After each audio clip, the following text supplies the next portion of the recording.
Hi, choir. It's been 3 weeks since our last anthem. It feels like it's been longer than that.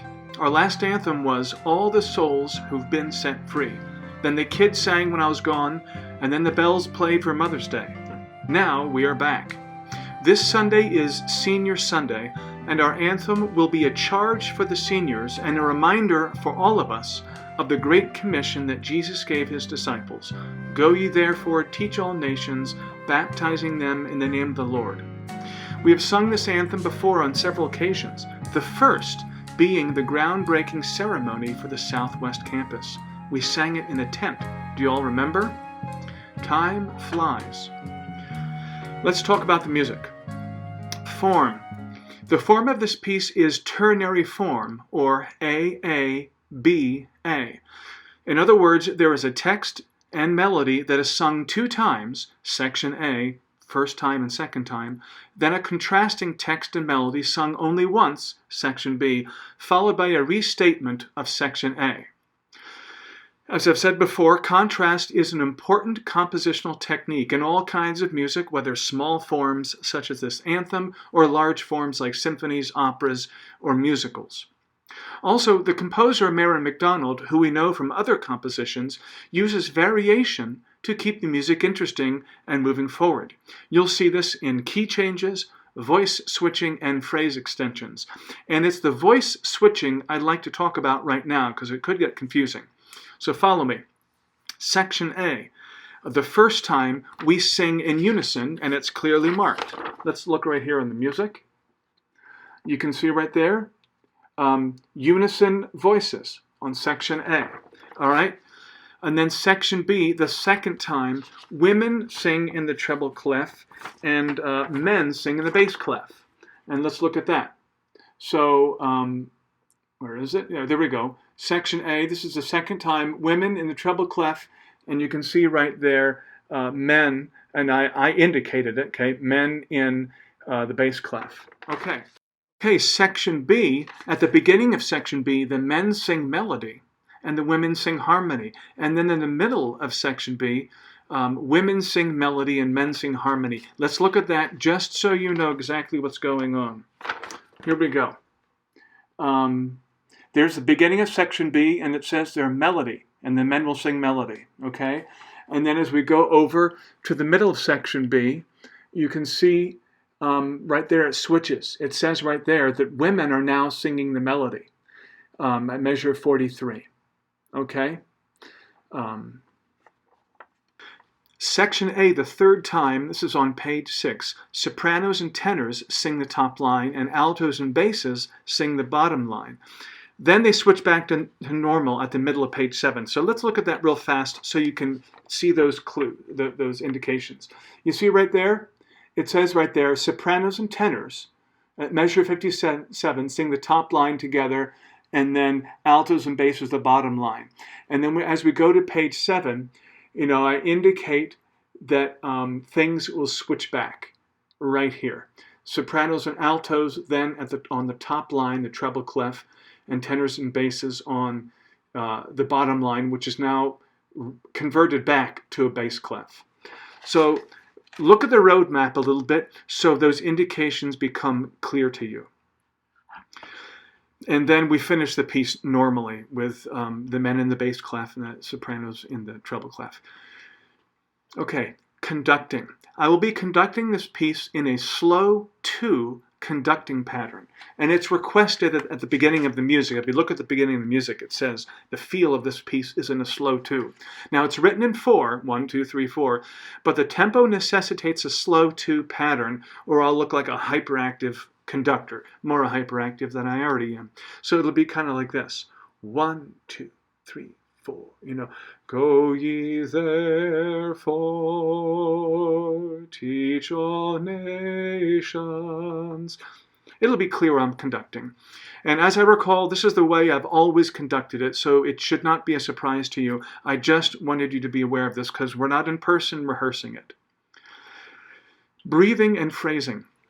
Please pay careful attention to the breath markings I made and pay attention to the long phrases. And let's all try to be very accurate with these. And let's look at the first 2 pages so you know what I mean. Long phrases.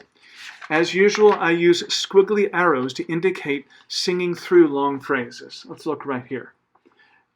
We can see right here, go ye therefore, teach all nations. And then, of course, baptizing them, sing that phrase all the way to the end. Does it go down? No, it goes to the next page. Over here. All right? So those arrows are pretty clear. I use them throughout the piece. Okay? Now, this is the indication in the section A. And that pattern consists all the way through. All right, let's look at breath markings. I've added a rest, a quarter rest in several measures, so there's a clear cutoff for a certain kind of breath. Let's look on this first page here. Okay, and you'll see this. This is this dotted note right here. Because I'm conducting in 2, it'll be easier for you to breathe on the 3rd beat. So, for example, this would go, teach all nations, off, baptizing them. So pay attention to that. So you cut off on the 3rd beat and you get more time to take a breath for this long phrase. Okay, and this kind of breathing cutoffs continue throughout the piece. There's one right there. I indicate the breath mark. And in other places as well. Just pay attention to that. Now, I've got to note a hard phrase for the women. This is in section B, page 5, measure 52. 52? No, I'm sorry, 40. Yep, measure 42. Here we go. It's right here. You're singing a counter melody to the men. The men, as you can see at the bottom here, the men actually have the melody at this point. And then you sing this decorative line on top. And I'd like you to sing all the way through and take a quick breath right here, right after the word you. That's a quick breath. And then you're singing melody over here. Do your best to sing this in one breath. There's just no particular place that'll be good to breathe except after the word you. All right? And then you'll sing the melody down here. So that's probably the trickiest phrase in the entire piece. That's it for breathing and phrasing. Dynamics, we start the piece in mezzo piano. We increase to mezzo forte at the B section. And then throughout the B section, there's a crescendo at different places. And we finish the B section in forte. And then the last statement of A, we start forte all the way through until the last page where we gradually decrescendo. It's actually the back page. And you can see here we finish at a mezzo piano. So we're going to pull it back there. So you can see the arc. We start mezzo piano. We grow through the piece, mezzo forte. Forte at the end of the B section. The restatement of section A, we start forte. And at the very end, that last 4 measures or so, we back down to a mezzo piano at the beginning of those last measures. Okay, video. It's been 3 weeks since you made a video. You may want to review the procedure and goals on the video recording instruction sheet, and I always email that when I send the music, and it's also in the description box of the conducting videos. You'll see links in the description box to the music and the video recording instruction sheet.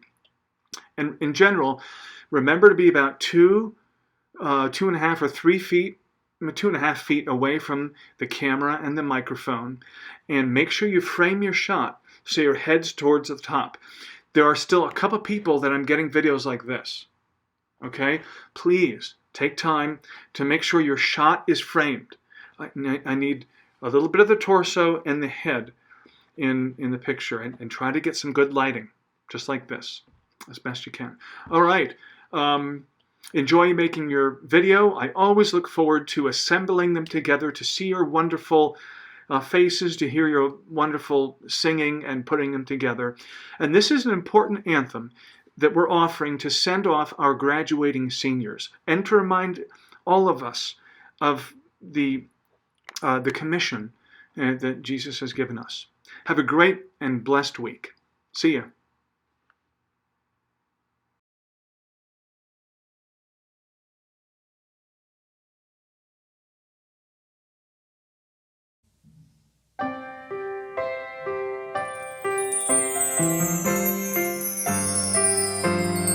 Go ye therefore, teach all nations, baptizing